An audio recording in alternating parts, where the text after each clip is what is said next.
السلام عليكم يا جماعة. في موضوع مهم ودي أتكلم فيه اللي هو المطلقة. هل إنك تقبل إنك تتزوج مطلقة وأنت لسه ما تزوجت؟ توجد نظرة للمطلقة بمجتمعنا الحين أن المطلقة امرأة فاشلة في زواجها السابق، وأنا أشوف هذه صراحة أكبر خطأ. يعني مثلا إذا جيت الحين لشخص وقلت له تتزوج مطلقة قال لا، ليش أتزوج مطلقة؟ ما تطلقت إلا أن به وبه وبه وبه وحط كل العيوب به عشان مطلقة. يعني مستحيل انه يفكر ويقول ان هالمطلقة هذه ما له اي سبب بالطلاق، يمكن السبب من الزوج او في خلاف بسيط او مستحيل يفكر ويقول ان هالبنت هذه ما تطلقت الا ان العيب من الرجل، هذه ما له ذنب. مستحيل، مطلقة يعني خلاص فاشلة.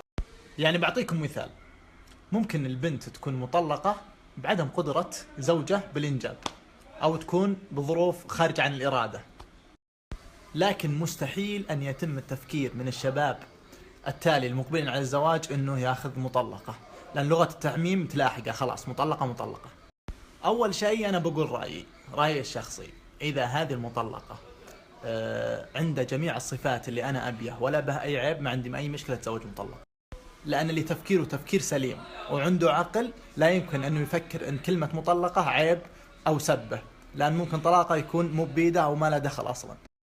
أنا أعطيتكم رأيي تمام، وأنا بالاستراحة الحين وعندي 9 شباب ولا واحد منهم متزوج، بسألهم هالسؤال ونشوف ايش يفكرون وش ودهم وش ما ودهم.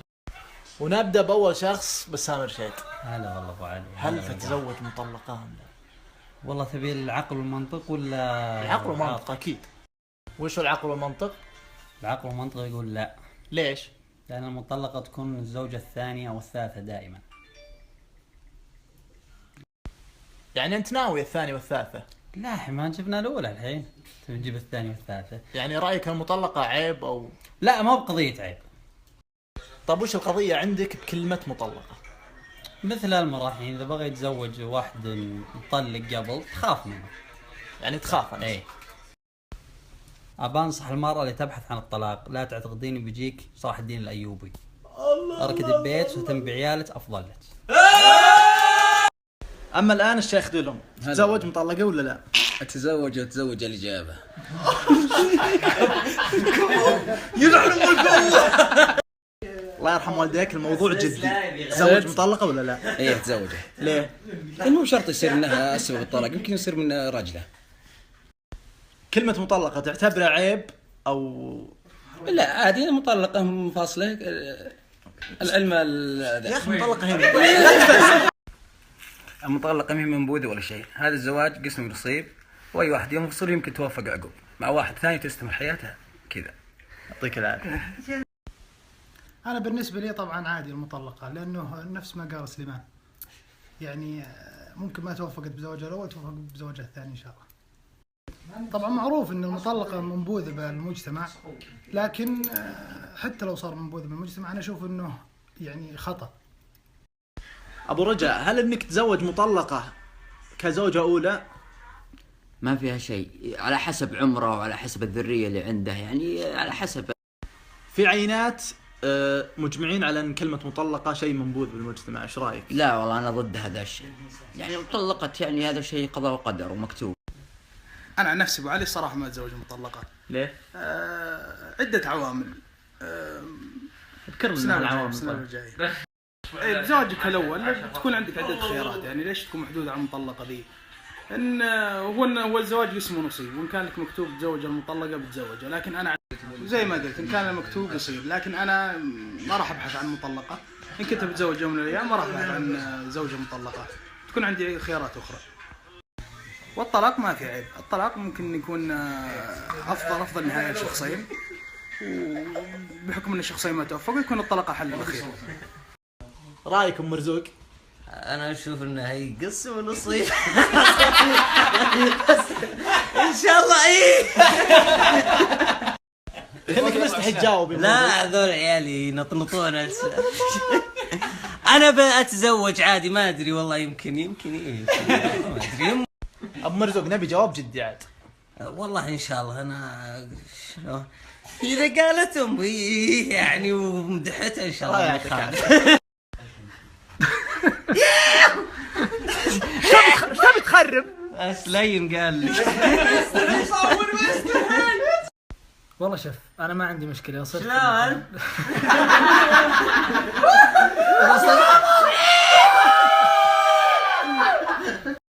الشباب مشخصين مع خالد طبعا ما يبون اجابته ما ادري ليه.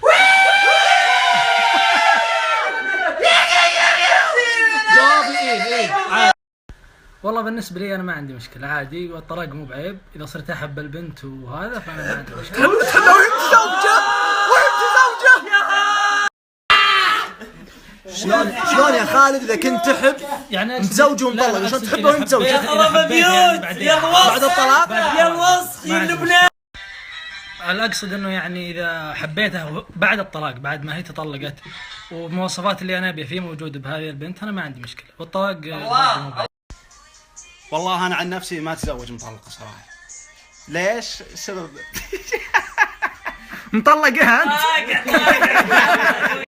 والله انا عن نفسي صراحه ما اتزوج مطلقه. ليه؟ كذا شلون كذا؟ كذا ما في سبب. رايك اسناب الجايه.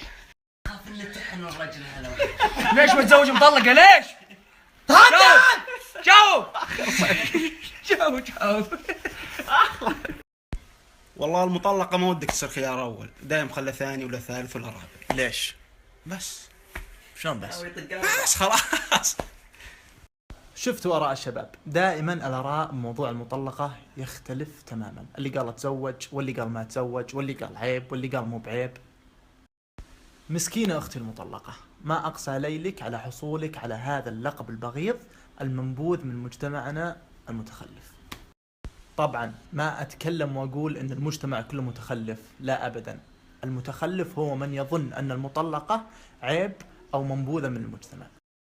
أختي المطلقة، لا تهتمي لكلام الناس البغيض المتخلف الهمجي العنجهي، فعيش حياتك وسيأتيك رجلا عوضا عن رجلك الأول بإذن الله. يا كثر المطلقات اللي تطلقن وتزوجوا رجال يسوى رجلها الأول 20,000 مرة وعاشت حياته وانبسطت. طبعا كلامي هذا ما يحث على الطلاق، تقدرون تفكرون الحين تطلقون عشان تاخذون رجال زينين، لا، كلامي للمطلقات حاليا. أبغض الحلال عند الله الطلاق، لكن إن حصل الطلاق شكر الله، قسمه ونصيب وعيشي سعيدة وبإذن الله يأتيك الرجل اللي يعوضك. موضوع اليوم كله مع المطلقات. ايوه والله ما تزوجك. صراحة ودي أختم موضوع المطلقات، لكن والله العظيم إني عجزت من ها البثر. وش